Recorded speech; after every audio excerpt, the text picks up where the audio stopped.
Hello, we're in Yorkshire on one of my friend Greg's local camps. It's one just 10 minutes away from his house, and it's all looking all right. But a hard graft getting it into camp. It's proper steep. Coming in up some steps, and I brought the biggest bag I've ever carried before, I think. We've got a Lavvu with us this time. We're camping in a Lavvu. I'll show you the setup of that in a minute, but it's the canvas military tent. It's the heavy old bit of kit, you know what I mean? Some of the steepest inclines I've had, short as it was, blowing out my ass. It'll proper hard graft coming in. But then now we're at camp. It's a lovely little spot. So Greg's been here before, and he's prepped a bit of wood earlier on when he wrecked it last week, I think. He did it. Flat bit of ground, about 6 meters by 3 meters. Greg's actually had his tape measure out on a little video he sent me once upon a time when he was telling me about this camp. You're looking at 3 meters, 6 meters lengthways. So we know the size of it to get the Lavvu on here and to set up the campfire and things like that. So there's a lovely spot as well for putting a tarp up if we need to. I think it's an old it's like an old foundation of a building. There's lots of dry stone wall around here of old ruins and stuff. In this it's a large predominantly birch tree population, I'd say. Whilst Greg's cutting the rest of the firewood, I've started setting up the tent, which is 2 Polish military ponchos that fix together. But I've modified mine. I've actually put some sides on it to extend it to make it higher. It's more like a bell tent kind of shape. But I've also made a base for it, and I made it out of just some cheap builder's tarp. It's good enough for a good few goals, this builder's tarp stuff. So what I like about it is it's cheap, and it's easy to cut and form into what shape you want. And I sat it on one of these builder's tarps and cut round it. It's not like a perfect hexagon, for example. The facets are different lengths and things like that, but I've marked the front of the Lavvu, so then I know every time I set it up, I know where the door is, so I know which way it works with the Lavvu. And it's a great way of indicating how big your footprint is as well for a tent to set up, you know, where the flat ground is, things like that. Done a little 2-inch upstand to the edges of it as well, and put circular tubes. I've made out duct tape so I can stick a peg in them, and then they'll actually make the sides, the bucket sides, stand upright. I've tried to make a little 45-degree gusset. It not really works because they kind of get squashed when you pack it all up, but it does do a little bit of something. If I did it again, I'd make these gussets out of something harder, you know, some rigid plastic perhaps, then I might have more effect keeping the sides upright. But it's no big deal, you know what I mean? It certainly kind of stops the driving weather coming in or a bit of the breeze and things like that. Stops the odd slug getting in through the crack every now and then. But yeah, it does what I need to do.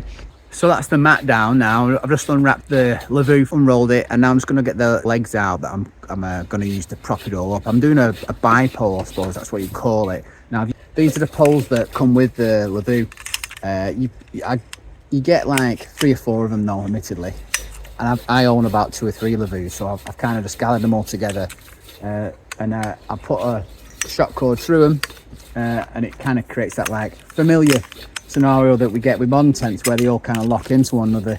Now, I've done them like this long because I'm trying to create a bipole situation where we don't have a center pole, and I've got a little bit of a duct tape that I wrap around the end just to hook them together, just to locate them together, and then that goes into the top of the Lavvu, and they go through a little hole that I've made in this modified Lavvu. I'll show you when it's set up, this little hole I've created, and basically it slides through the side of the Lavvu and touches the ground. So it's not in the tent in any way where it actually touches the floor. I'll get the Lavvu up, and I'll show you that process now. Cassie, I don't think they want you to sit on that. I don't think you're allowed to sit on it.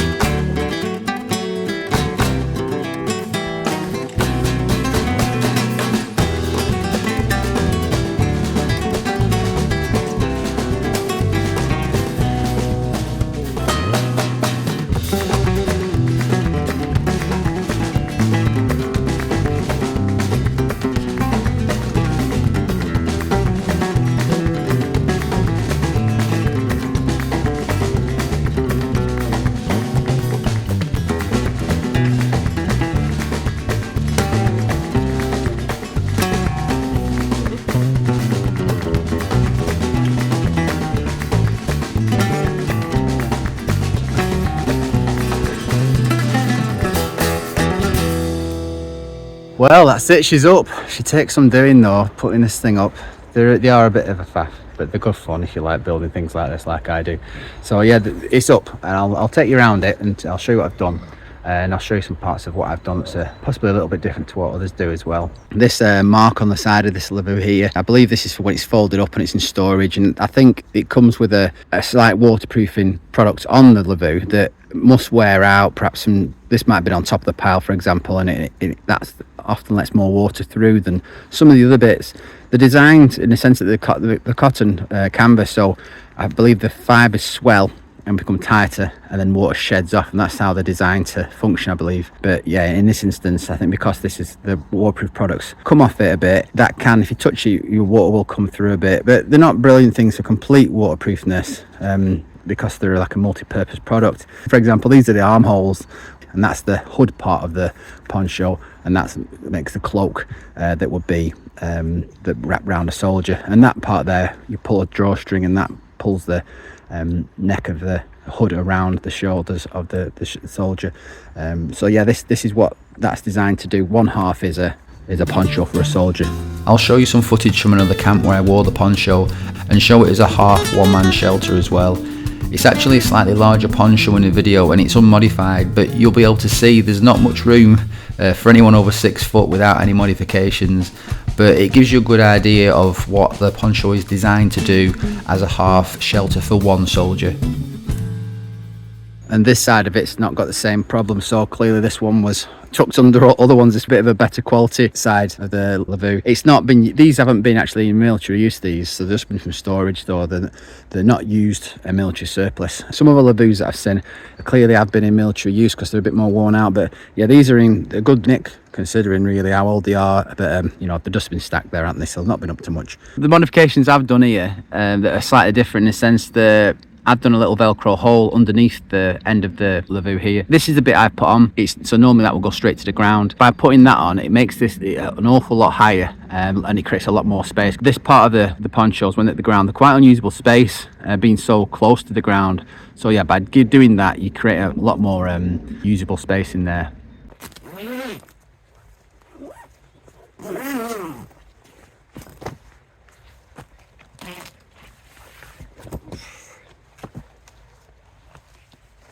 You can tell the size of a Lavvu by how many rivets it has at the bottom corner of the opening part of the Lavvu. So this is a size 2, and obviously for a third one, size 3 and size 1. And they're all different lengths for different heights of soldiers.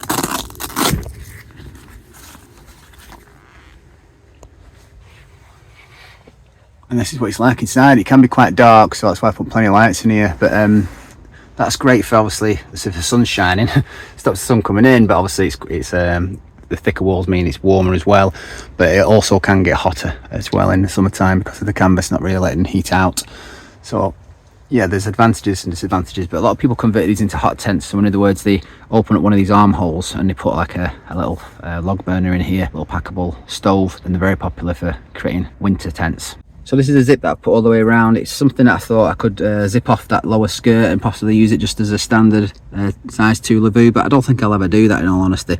But one thing it has created though, it's created this area here where the 2 zips ended. I need to fill that gap in with something, so I've just put a Velcro patch over it that lends itself really well to these poles actually poking through, and they go all the way up to the top in this kind of a bipole situation. That's what I showed you earlier in regards to the duct tape tubing at the top where it holds them in place, and a little hook dangles down from that, and that makes all the space far more usable because of I haven't got a pole in the middle basically. So yeah, it does lend itself really well to the pole sliding out from the bottom, not touching the mat in here at all, and just creating a more open space. And that just velcros around that nice and tight and shuts it up nice and neat. So it kind of really works that. I'm 6'2", and I've got quite a lot of space above my head, and I'm sat on my backside now, so I could probably get on my chair in here as well. I could probably get 2 chairs in here and be quite comfortable. We'll get Greg's camp bed in here and get my bed in here, and we'll get the kit in here as well, and we'll kind of give you a good look at how much space it takes up. So that's us in. And I'm quite impressed. I've never set it up like this before. So this is Greg's great big camp bed. It's not that big. Because he likes luxuries. You know, and this is me on ground like a dog. I'm happy how it fits. We have got a little walkway down the middle as well. So and we've got good storage either side. So I'm really pleased with that. We could get tables in here, Greg, and we'll put a little. I've got a little lantern up there already, dangling down. So that's worked out really well. Yeah, get the kit in there. We can start prepping for tea. What are you doing? Having a beer. We're set up. Hey! Oh, we're set up. Yeah. The revs can settle because we've got camp set up. Greg's been great. You've done all the wood chopping, mate, haven't you? Felt like I had to host a bit. Greg is hosting really because we're 10 minutes away from him. He's near his house, so I've got the drive home onto tomorrow. But now we're all set up, and I've been putting up Lavvu, so that's your shelter as well. Yeah, so no, I you've think been I don't busy, think it's mate. all. Yeah, I've been looking after you as well. Yeah, you just sat there doing notes on your phone. We're on my hands and knees in that Lavvu, making things work. But I'm loving it though, because like I say, I don't get to use it that often really, and it's really still tonight as well. So it's quite a still night, isn't it? Yeah, peaceful though. Yeah, it's not lovely. Listen, sound of the birds. Yeah, Just that's stop. what it's all about. Yeah. So, well, it's not. It's about camping and beer and knives and fire. And speaking of fire, we're about to do a bit of a prep for that. I've battened some timber. Greg's prepped. Just split it up a bit to put a bit of a bed down for the fire. And I've also done some more battening over there. Hopefully when we get the fire going, they're a bit of a small section to light sooner because the core of the wood hopefully won't be as wet. Yeah, I thought I'd have a bit of a go at using some more traditional tinder to start the fire. And I have a little kit here which is just carbon steel and some flint. Striking the carbon steel onto the flint will create a spark. You'll break a particle of the carbon steel off basically, and that'll ignite. I believe it's the iron within the steel that breaks off and ignites through friction. To use a certain tinder that is of low ignition temperature is important as well. This amadou, which is lovely stuff, it's really soft, it's great, it feels lovely. It's like leather but it's spongy, a bit like cork, and it's part of a fungus, the horse hoof fungus I believe, which is in the bracket family. I don't want to sound like I actually know much about mushrooms in the sense that I've just researched mushrooms recently and I believe I know a little bit about this. Under the hard surface of this horse hoof mushroom, this resides. The horse hoof mushroom looks like a horse hoof, that's why it's called that. It's often on the side of a birch or beech or sycamore tree, or another species I believe in different climate. But yeah, this is been processed, so I believe they soak it in ash or boil it as well, and that enhances, and once it's dried out, that enhances its ignition properties. So, and I've tried it before, it's really good stuff how it ignites. So I'll hold a little bit of this. It's good, it is wise to break it off. I'm just going to try it like this first. I'll strike the carbon steel on the flint and hopefully a little spark will come off a land on the amadou, and I'll show you how it kind of smoulders. And then once we get to that stage, then I'll place it in some dry, like straw like timber that I brought from home, because I've really struggled to find some dry tinder here, so I brought that from home just to kind of make the success more probable. So we'll see how we go.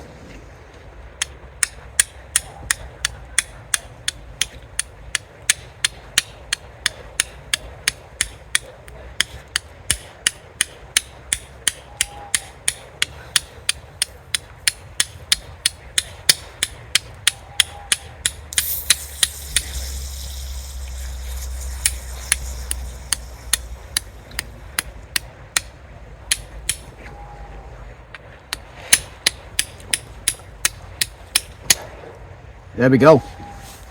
So I've caught a spark now, and that's burning right through.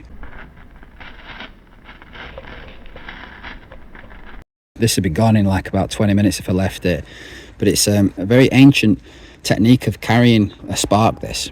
In a larger, more denser of amadou, I believe they could carry this for quite a long period of time. So now I'll cut that off and I'll place that in my tinder, and hopefully it'll ignite.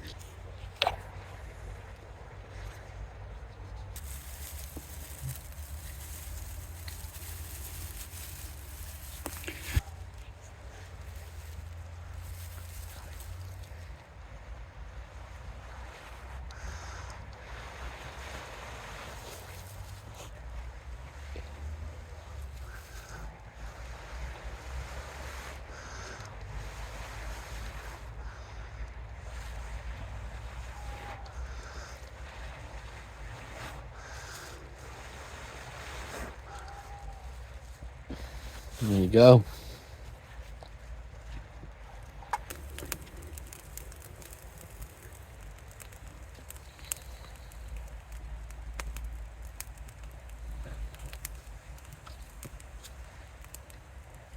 I'm not gonna lie to you, it's just gone out. So I brought a fat cake as well, which is like things I make at home. They're like it's a cotton bud, like a cotton pad, soaked in wax and sawdust and like some other flammable stuff mixed in there, like a firelighter. If you break them open, expose all that kind of Vaseline soaked cotton pad. I can put a spark to that. In wet camps, that's what we do basically. What I do, I cheat just to get things going. But like, I didn't have enough tinder prepped, you know, really. Like, I should have battened them a bit more finer. But I've just brought that up and you can see all the fibrous Vaseline soaked things inside. So I'll use a ferrocerium rod on that now, and that should take a spark, and that'll burn for a good amount of time. That for just to dry out some of the other stuff whilst I'm battening these timbers a bit more thinner, let's say.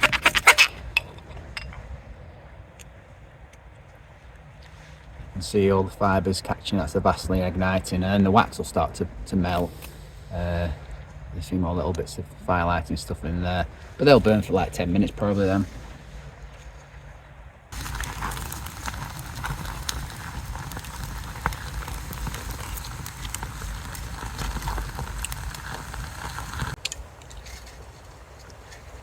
Dangly.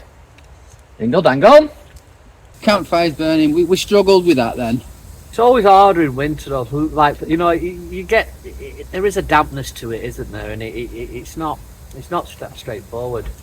I know I need to prep more. I'm rushing it a little bit. That's what's happening. Cracked it now, mate. We're on to it now. We're on a winner now, yeah. But I've cheated, haven't I? I've used one of them wax cakes, but wherever we want to be, because we've got to get cooking, haven't we? We need a bit of ash. We're enjoying these pistachios that Greg's brought with him. They're just good, aren't they? They're a brilliant snack, and it's also really satisfying pinging the shells in. Yeah. Because it's like a little bit of a game and also fuel. Me and Greg have this disagreement regularly about how much firewood we need, and we're always trying to like comment on whether it was successful or not, regards to how much we did or not. I think this evening, I'm gonna have enough. I think we've got the perfect amount. I like things to be prepped. No, I know. I enjoyed it. We stacked all that tidily. But it's like you said before, and it's a really great phrase, and I've not heard it before. It warms you twice. So when you've got a nice pile of timber, there's a warmth of like the preparation of it. It's a nice feeling. Oh, that's interesting you say that though. Is that not what you meant? No. Warms you twice because you're grafting, cutting it, so you're sweating, and it warms you again that time.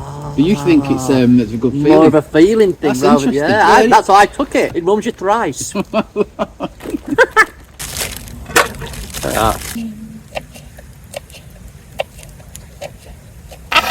Garnish. I'm going to slice us up some avocado, mate. Because I am a gentleman. Apparently avocados are one of the few foods you could survive on solely for a very long period of time. Really? Because it's got all the fats and vitamins and what have you in there. I believe they say the same about Kentucky Fried Chicken. Yeah, corns and some water. The corn on cob's on the boil. Greg just popped some olive oil in his pan, and we're gonna stick on the carne asada. There's 3 different types of like chili in there. There's coriander seed, there's cumin, there's garlic, there's a lot of orange juice, some lime juice, some soy, sugar, some fish sauce. There's a lot of ingredients in this marinade. It was quite a in-depth recipe that a good friend of mine who's a chef sent me. So yeah, it's very pungent. And when did you put this in there? So I put this in this this has been in for about 10 hours. 10 hours. Oh, you can smell it from here, love, can't you? Yeah, it's proper. It smells like a beef jerky kind of aroma, but far stronger. Do you like spicy food? Not really. Okay. How spicy is it? I don't know. How many kilograms of beef is in that? Probably about, in total, probably about a kilogram. Well, I've got room for it right now, to be honest with you. Greg's been batch cooking this, so he's done one pan and he's decanted it into that little billy canter right there. We're just gonna do this final batch.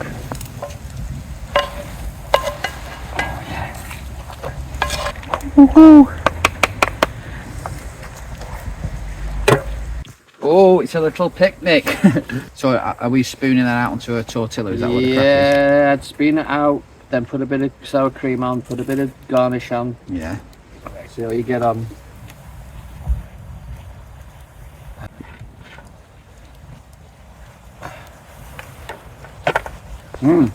Quite a flavour that. Quite strong. Got a bit of a curry vibe to it. It's not quite curry though, it's not quite there. It's more like chilli. Yeah, there's sweetness. And corn tortillas are strong taster as well. They are actually, yeah.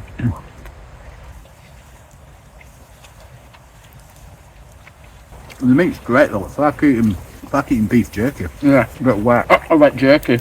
Yeah, and corn tortillas aren't the one. Yeah, the texture's weird. They're dry, they crumble, they're crumbly. Yeah, so they're not as practical as wheat-based, if it is wheat-based wraps I suppose. No, But I don't make corn on cob yet, have I? sounds very good.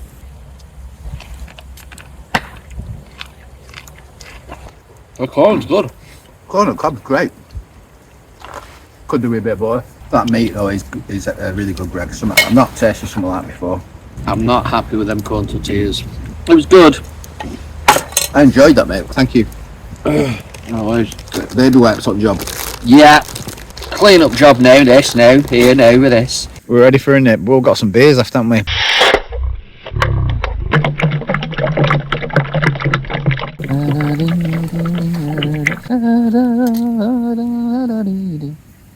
Chin chin.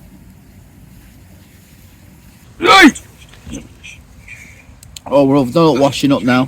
Oh, we've got another can with texture to it. I do love cans that have a bit of texture to them. It's another sensory little experience, isn't it? Amongst the flavour that you get from your lovely IPAs. I do like something, not to mention you're less likely to spill it as well. So it's always good, isn't it? You what? You're less likely to spill it. It's got grip, texture. Feel that? Well, I've never. That's like sandpaper. That 400 grit. Yeah.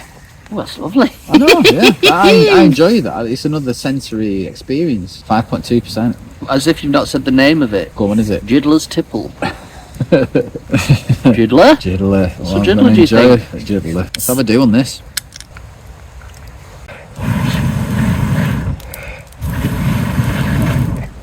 I've gone dizzy. And we're just gonna make ourselves a bit of a hot chocolate. The waters, it looks peaty, but that's not peat, that's just Guinness. There's some sediment, that's probably a bit of ash, but let's not worry about that too much. All empty. Yeah, I'll empty that out. Not on my foot. Sorry. It's on me. It is on my foot. Ah! Sorry. Ah! Sorry, I didn't get you. Nice little hot chocolate for the evening to end on. Bit of Grandpa's medicine in there as well. Grandpa. Go and get your cup, Greg. Right. Oh, bastard, yeah. The bellow. It's a proper useful tool around camp though, isn't it, the bellow? Yeah, no, brilliant tool. It's something that a cheap thing, small, compact bit of tool, but do not underestimate the value of the bellow. The value nor the power. No, it's been a good camp, this. Lovely spot, lovely camp. Yeah, I've had some good food. Yeah, I was a bit disappointed with the food. I was a bit upset. Also because you've tried to work it out, you know what I mean, you probably had high expectations of it, but I've not tasted as flavoursome meat like that. No, that was good. It was just them bloody corn tortillas. They tasted like dog dirt. When we tried them on their own, they were a bit ropey, admittedly, but with all that flavoursome meat, it was quite palatable in my opinion. It's my first camp without a vape as well, you know, and that's a big step for me. Good man. Yeah. Chin chin. Cheers. Yeah. Yeah, this is good tattle, this, you know, I think. Yeah, it's strong. Yeah. Well, there's probably about 6 shots of brandy in it. The main Right thing. though, isn't it? Oh, it's lovely, yeah. Wash it down with a little bit of port. Yeah. Yeah. This is getting stronger the further I go down it. You've got the best bit then. Hell. Mine. We've supped some beer, haven't we? I feel fine. I'm drunk. Well, it's been a great camp. We've had the fire's died now. We're getting a little bit cold, so it's time for bed. And we've had a little bit of port to finish the night off as well. But yeah, it's getting a bit late as well. So It is, yeah, it's time for bed. So yeah, it's time to wrap the camp up and put out what's little left of the fire. And it's time to kind of say it's night time. Night.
Oh, good morning. Good morning. Just been up for a bit and just cleared away the fire, ashes and stuff like that, and set up my little station for making breakfast. I've got a coffee on the go, and Greg's up now. It was all right in the Lavvu, warm to a degree. Unfortunately, my mat went down, so yeah, I got a bit cold on my hips pressing on the ground. And Greg didn't have the best night, did you, mate? I think. No, mate. You didn't have a good night. No. It was cold. Yeah, just didn't kind of work out his system. Although I think the Lavvu is a warmer environment because of the canvas. Yeah, the chill still got to us. I think it got down to about 2 degrees and it's something like that, maybe not freezing, but yeah, it still get a bit chilly. So yeah, the plan is now to make a bit of breakfast. We've got some haggis, beans, and egg wraps to make, and I'll be on with that in a minute once we've had a brew and wet a whistle. And yeah, that's the plan really, to just get a bit of breakfast in and have a bit of a chill before we can start packing up and heading back. We're coming back again, I think, won't we? Yeah. Yeah, it's been a good one. So let's get on with breakfast anyway.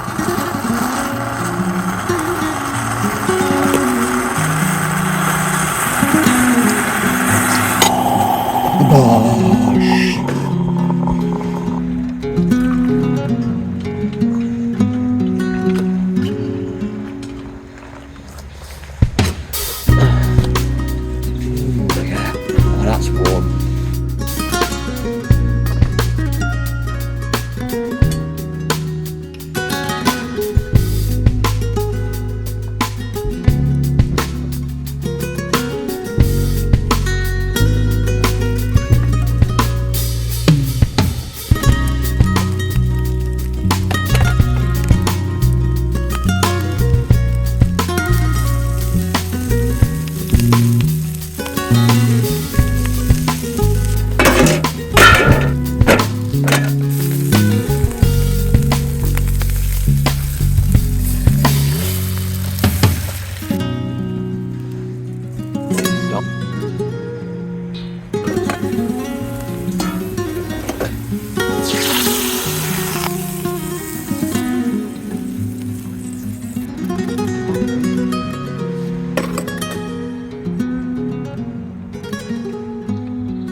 How was it? Lovely, mate. Really tasty. Just popped my egg. Yeah. Just caught my egg at the right time. Just quite crunchy, some of it, isn't it? It's nice. Yeah, it's nice. So if you reckon you would have had a warmer sleep if you had the wool blanket, that would have done you. Not cold from the camp bed, then that's not the cause of the problem.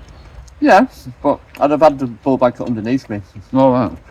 Last night's been a bit of an eye-opener because I've been quite cocky really in my sleeping system. I've just got that, that's all I need that. But actually, I think I now need maybe a bit more of a mat. Once you've had a bad night, you'll do anything not to have it again. But wool blankets are incredible things. Well, they're bulletproof, aren't they? The butter, I think, is great. Well, it's incredible. I do like the brown sauce, though. Yeah, brown sauce would be better with haggis for sure. You're right. Really good. We best start wrapping camp up, eh? Yeah. Yeah. I've got to get back. Nick's doing yoga. Thanks for breakfast, mate. It was lovely. You're welcome.